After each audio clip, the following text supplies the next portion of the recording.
Ah oui, j'aime beaucoup dans le jingle le petit bruit de vague. Ouais, Ah, j'adore. C'est vraiment, transporté. c'est vraiment estival. Et nous sommes justement dans une ambiance estivale encore, car nous sommes même pas, si on est un petit peu sur la fin des vacances, mais il y a encore beaucoup de personnes qui sont en vacances. Oui. Et nous sommes dans le Morbihan, région que vous connaissez un peu, Audrey? Pas trop, non. Non, Carnac, Saint-Zo, l'île aux Moines, magnifique, dans le golfe du Morbihan, cette île en forme de croix sublime, sur laquelle on peut accéder. D'ailleurs, en bateau, on en parlera tout au long de cette émission.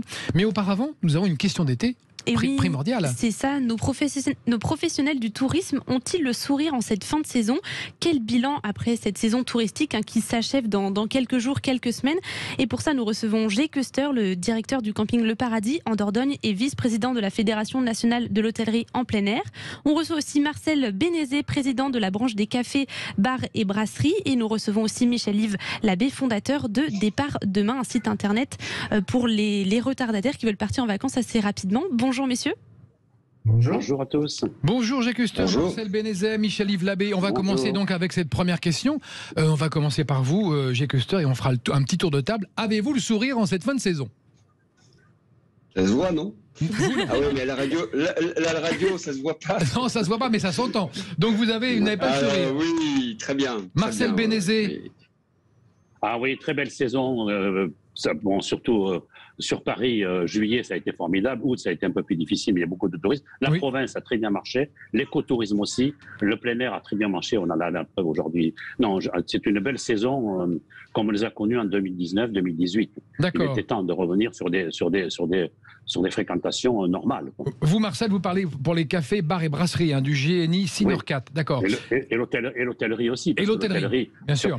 Et sur Paris, l'hôtellerie a fait le plein et en province aussi. D'accord, mais vous savez qu'il n'y a pas que Paris, on est d'accord. Il y a aussi la province. Je suis en province là aujourd'hui. J'étais au Sainte-Marie-de-la-Mer. Oui. Là, ils ont un peu plus souffert. Parce qu'à partir de ça vient des moustiques. Ça m'étonnerait. Moi, j'ai pas vu de moustiques. Je ne le pas. Oui, mais parce que peut-être que les moustiques vous évitent. Il y a des gens sur qui ils s'acharnent et d'autres pas.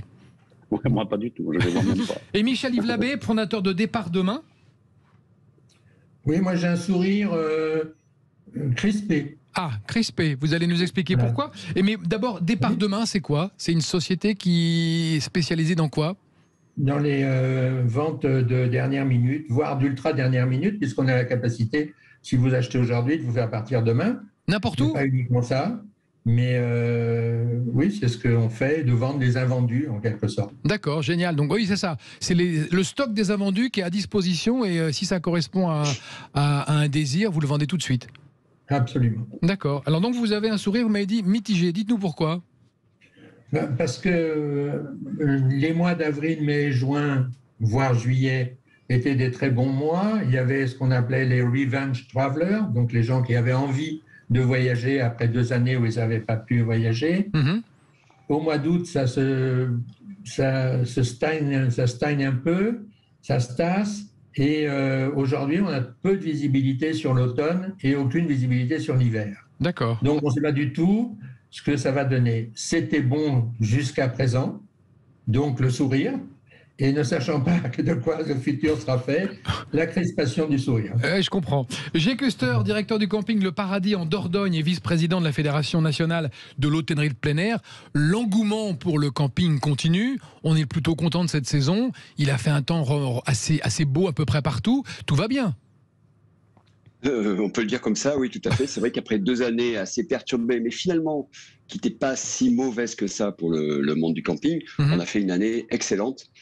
Quand on compare par rapport à notre année de référence qui est 2019, on est sur des chiffres de progression moyenne, bien sûr, qui sont entre plus 15 et plus 20%. D'accord. Donc, on n'a jamais connu une saison avec un tel engouement. On a la chance d'avoir la découverte ou la redécouverte du monde du camping par les Français, qui sont notre première clientèle, et de loin. Mais on a aussi le retour des étrangers. Les étrangers, nous, c'est essentiellement des Européens.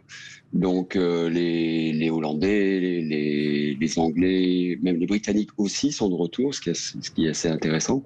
Les Allemands, les Belges, Suisses, etc. Et donc on fait des progressions formidables. Alors après, peut-être qu'il n'y a pas de disponibilité de dernière minute parce qu'on est complet, c'est peut-être pour ça. Les gens ont réservé à l'avance. Mais c'est vrai qu'on a un très très bon taux de remplissage. La météo a probablement joué, sans doute. Même si en avant-saison, les trop fortes chaleurs sont pas formidable parce que on a souvent des gens un peu plus âgés ou des jeunes couples avec petits enfants, et ça c'est plus compliqué.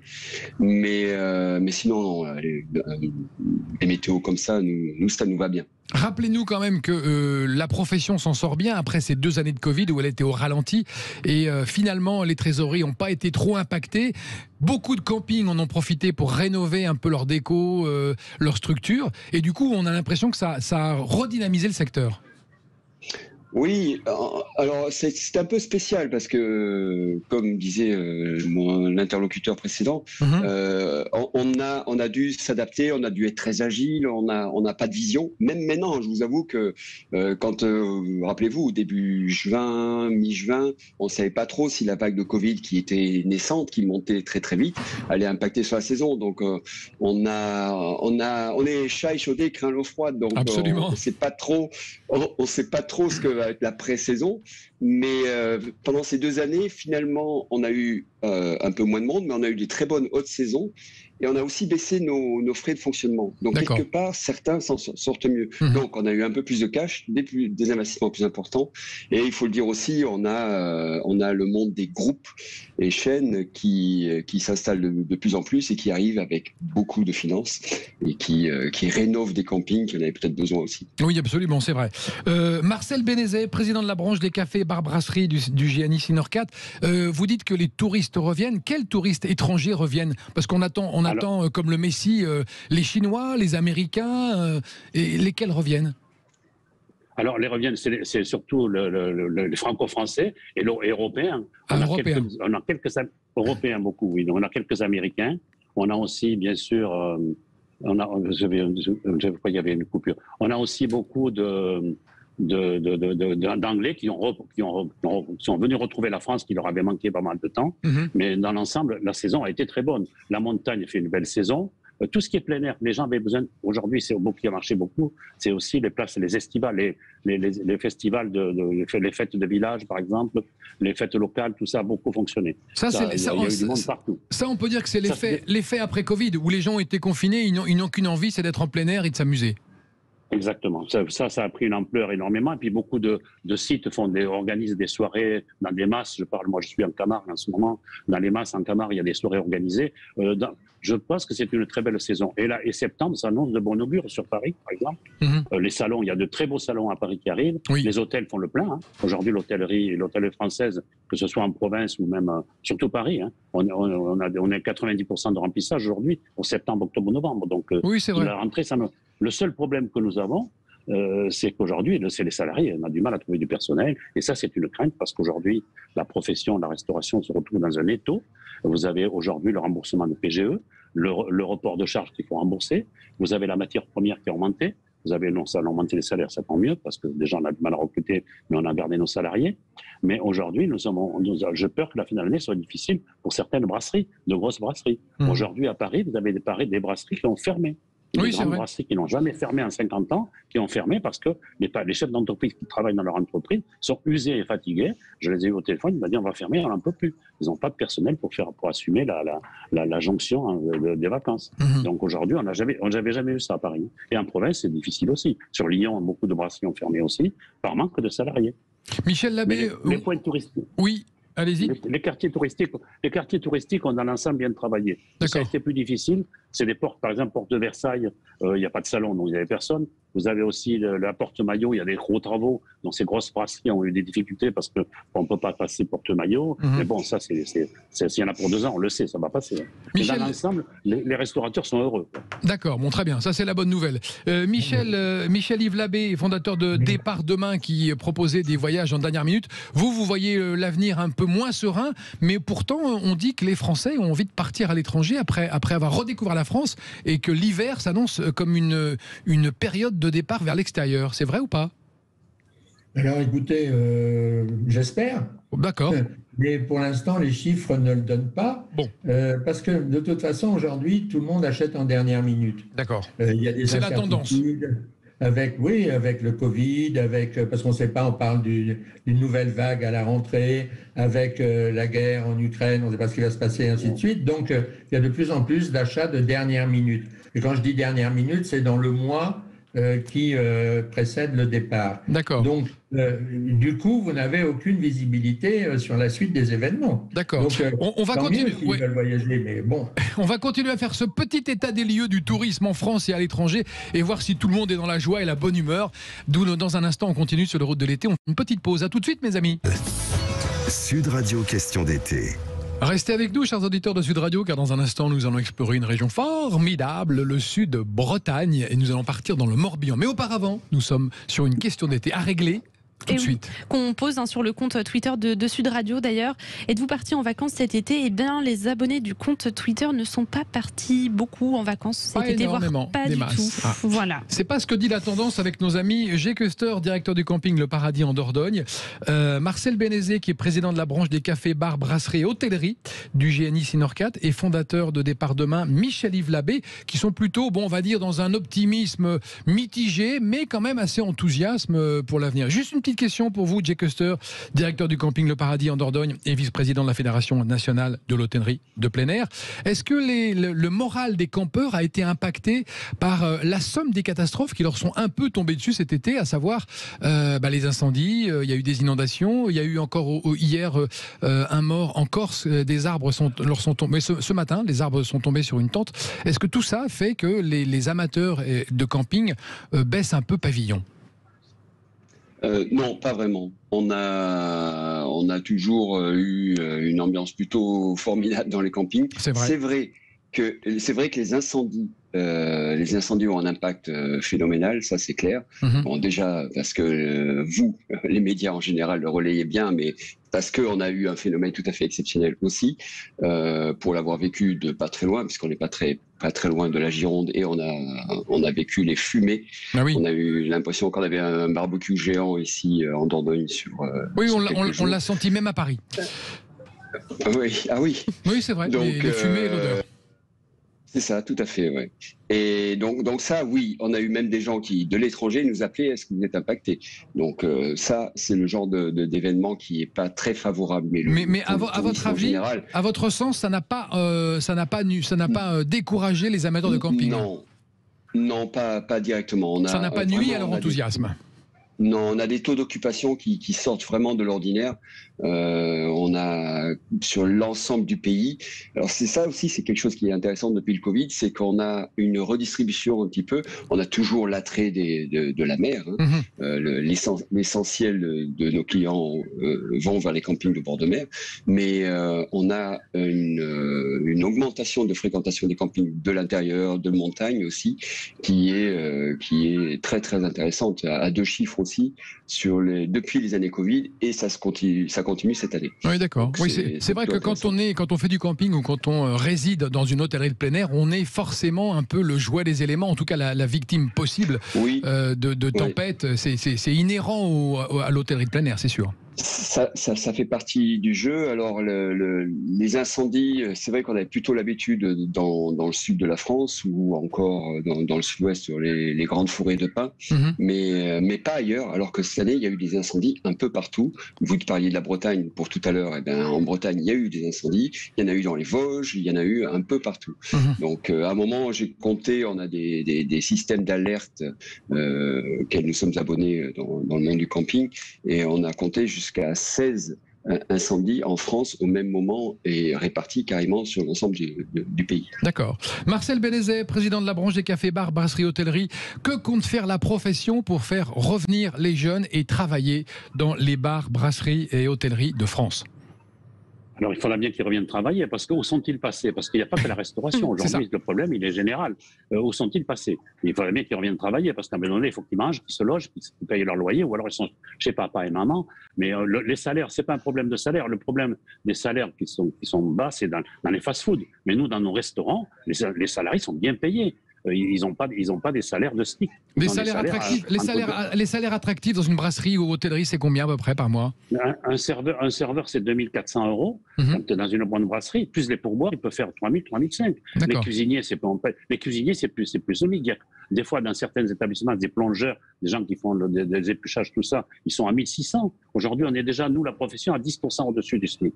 Déjà, au départ. Mais aujourd'hui, les salariés sont bien payés chez nous. Le problème qui nous a fait beaucoup de tort, c'est ce Covid. Aujourd'hui, on est dans un nouveau monde monde. Le Covid a amené une autre réflexion pour les jeunes. Ils se sont aperçus que finalement, ils n'ont pas les mêmes, je vois ce qu'on est autour de la table, les mêmes intérêts que nous avions nous, de capitaliser sur des choses. Eux, c'est pas grave. Quand vous avez un jeune qui vient chez vous, ne lui parlez pas de faire carrière. Il va se lever de la chaise, il va partir tout de suite.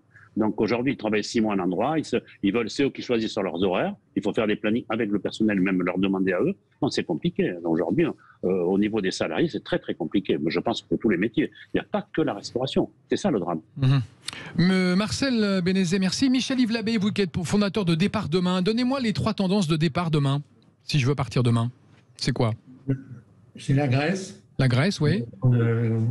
L'Espagne. Oui. Et si vous voulez aller en long courrier, c'est la République dominicaine. Ah, c'est le gros boom sur la République dominicaine. La République dominicaine, ça a été quasiment le seul pays qui n'ait jamais fermé ses frontières pendant la période de Covid. D'accord. Donc ça a toujours fonctionné. C'était le pays où on pouvait aller sans problème. Et donc oui, ça fonctionne bien. C'est un excellent rapport qualité-prix. Alors je dirais, si vous voulez partir en septembre ou en octobre, c'est peut-être pas la bonne saison.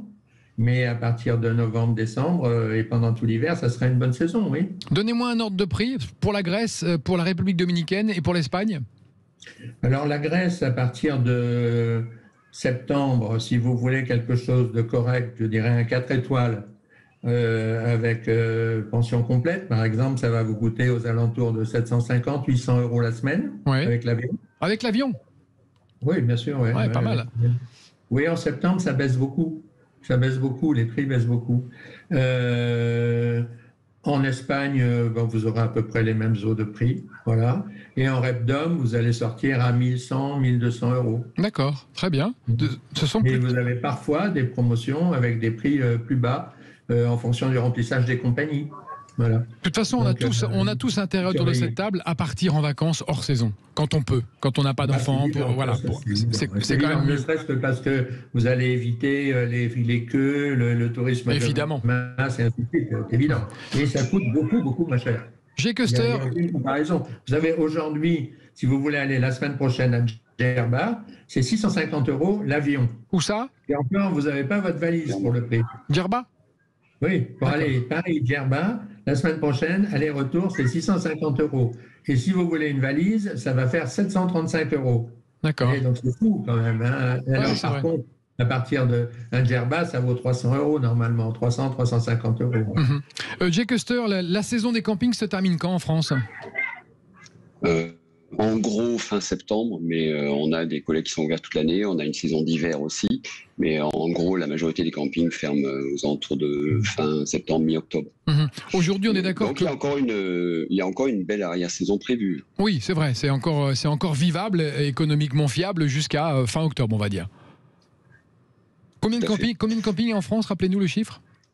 8000 campings. 8000 campings. On est les premiers hébergeurs de France et de loin, puisqu'on représente près de 50% de la capacité d'accueil. D'accord. Et ça correspond aussi au mobile-home, mais ce n'est pas que du camping, tente, camping, caravaning. Alors, un camping, c'est un élément qui prend de l'espace, souvent dans un espace naturel plutôt beau, puisqu'on n'a pas de clients qui viennent. Et sur cet espace, il y a aussi bien des emplacements qu'on dit nus, et on ne parle pas obligatoirement de camping naturiste, donc des campings où il n'y a pas d'équipement. Pas d'équipement. Alors, je crois qu'on vous a un petit peu perdu, Jay Custer. Je crois qu'on va vous retrouver. En même temps... Non, j'ai un appel en même temps. Ah, vous avez un appel en même temps. Donc, vous disiez, il n'y a pas d'équipement. Donc, il y a des emplacements nus, des emplacements équipés, c'est-à-dire avec des tentes de location, des mobil-homes, des yurts. On a une foultitude d'hébergements différents. Et actuellement, ces équipements progressent et on a à peu près aux alentours de 40% des emplacements qui sont occupés par du locatif, par des éléments de location. D'accord. Et rappelons qu'aujourd'hui, pour attirer la clientèle dans les campings, on doit fournir un certain nombre d'attraits, d'attractivités et d'activités, surtout comme évidemment les piscines, les toboggans. C'est devenu des petits parcs d'attractions, les campings. Oui, il y a de tout, hein. On peut avoir le camping club, souvent un camping de chaîne qui a en effet des très importants parcs de loisirs, parcs nautiques, etc. Mais on a aussi des campings très nature, on a des campings à thème, il y a un peu de tout. Donc il y a de tout pour tout le monde. Le camping très équipé est celui qui est en vogue, mais on va dire que les campings à taille humaine ont encore un bel avenir, hein, avec un propriétaire bien identifié, avec un petit service aux petits oignons auprès des clients, là où on connaît les gens.